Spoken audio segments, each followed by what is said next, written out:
I kind of want to talk a little bit about getting into tabletop games, looking at what's performing well in tournaments, and picking your armies based upon that. Essentially, meta chasing is what I was saying we're talking about here.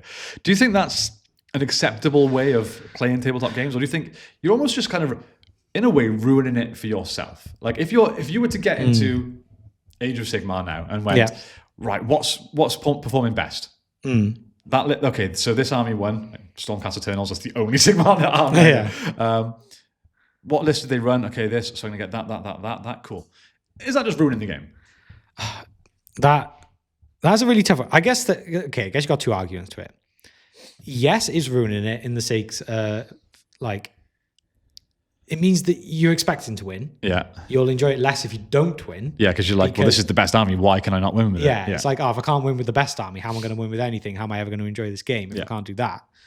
And it kind of sets you up in a position of going, you have to win. And it becomes, the game from day one becomes about the winning, not about the playing the game and enjoying the tactics of it. Yes. Even because you've got to accept as well, like, even with the best list, they still lose games. Yeah. There's no undefeated lists, like, over hundreds of games, anything like that. Oh God, no. So if you're just chasing it, dice games, yes, dice gods be cruel. Yes, So if you're going at the aspect of, well, I'm taking this because I'm going to win, then I feel like you are setting yourself up to not enjoy it if you don't get the most out of it, or you're setting yourself up for making your opponent never enjoy it. Especially if it's a couple of people who are just getting into the game. Yeah. Two of them, you've gone and pick the best list imaginable, like down to the T of what's won tournaments.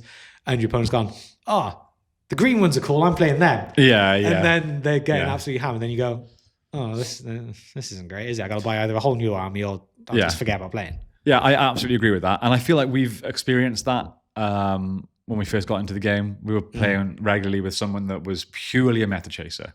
Yeah. Would only pick the stuff that was dominating everything. Yeah, because it started off as Tau.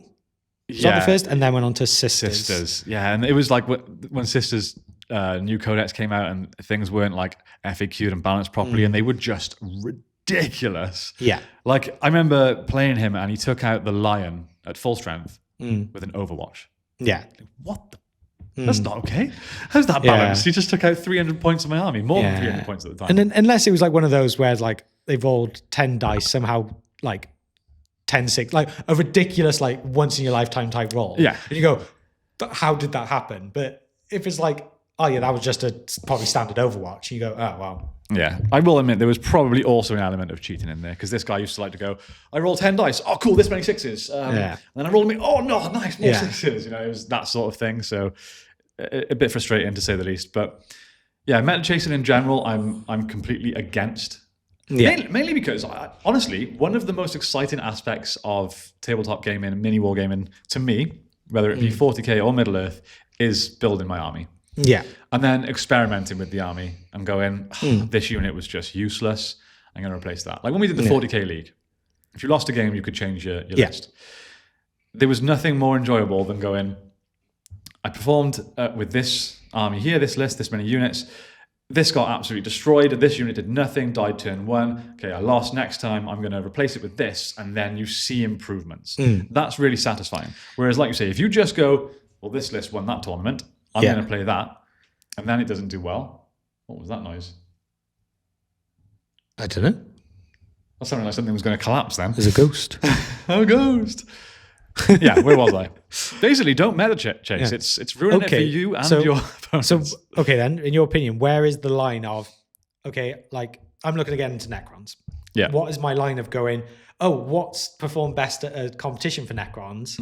And me literally having no clue what is what with Necrons. Like, where is my level of research then of not going, I'm going to look at the best list because I need to know what's... Yeah. Basically, I don't want to waste my money and buy a load of crap. Yeah. Or just going, I'm just going to copy it. Like, where is that line? Because obviously, I think the main thing, like, kind of to half answer my own question is going, okay, like, Sisters got bad, then I'm changing my whole army and going to the mountain. Yeah, that would be... That's more different. Yeah. But, yeah, so say, like, now, like... I think... This is kind of the problem with the day. I'm sounding really old now. The day and age that we live in, where you have access to just so much information online. Yeah. And it's so easy to spend 5 minutes Googling or searching on YouTube to see what's performing well. Yeah.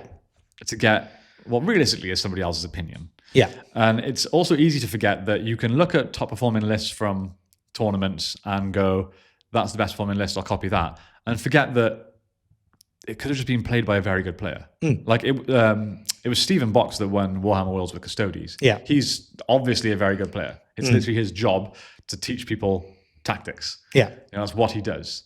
So if I was to get into Custodes now and look at his list and go, I'm going to pick that, I can't expect to perform as well as him because he's a good player too. Getting sidetracked a little bit there, but I think it almost takes away the fun of the game. It's almost like you're going straight into playing high-level competitive without training first. If you're going to be a footballer, it's like going, I'm going to start playing football. When's my first Premier League game? I haven't gone through the training. I haven't refined what I'm good at, what I'm bad at. Am I better as a defender? Do I suit maybe be a striker or even a goalkeeper? Like, where do my strengths lie? And you take away all of that, you're never going to be a good player. So true. Okay, then. I'm not really answering where the line is, but I'm giving my opinion on. So I will give another example, then use myself to see if you're going to tell me I'm a God, it's all about you, isn't it? I can't think of another example. So basically, I played Custodes in our last league. Yeah. But one of the things as I was going through it is I kind of didn't really have much that could. I just needed something that could get on the board, basically deep strike. Yeah. That was a bit better. So whenever you look at lists online, everyone talks about the Venatari. Yeah. So the jump pack ones, because they're just nuts. So now I'm like, well, I want to add a couple because that's kind of what I'm looking for. But everyone's saying also they're potentially some of the best units that Custodes have. Yeah. So where's that line for me then of going, oh, have I just looked at what's the best of, like, what's their best unit? I'm going and add that to the best unit, or going, it's something I was missing and it happens to be the best unit. But I feel like that specific circumstance is quite almost coincidental because you have played, you've experimented and trained with your army and gone, this is what I need, this is what I'm lacking, this is what would help my my game. Looked into it and gone, oh, sweet, these are available and they're awesome. At 150 quid a unit. Is that actually what they are? Oh, if you could even get, you can't get them like from GW at all. It's only secondhand and they're hundreds of pounds now. They're ridiculous. Oh my God. Unless you know some friendly neighborhood printers. But we don't. This is why Games Workshop won't sponsor us and send us stuff early. Hey, if they had the stock, we'd buy it. It would get bought. But if they never put it there and never restock it, I'm not going to secondhand buy someone's £300 ones just to go then, because if they happens, then suddenly there's a new update and they're awful. Yeah, I'm not spending £300 on something that then goes, I'm never going to touch that again. No, like within reason. Yeah. Interesting. So I guess to close out our meta chasing debate.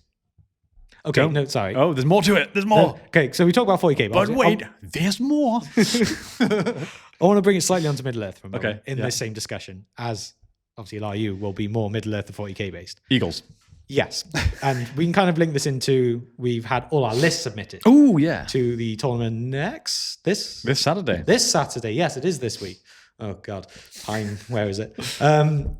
So 600 points. Obviously, with the way it started, we were expecting, well, at least I was expecting at least 3 or 4 Eagles lists.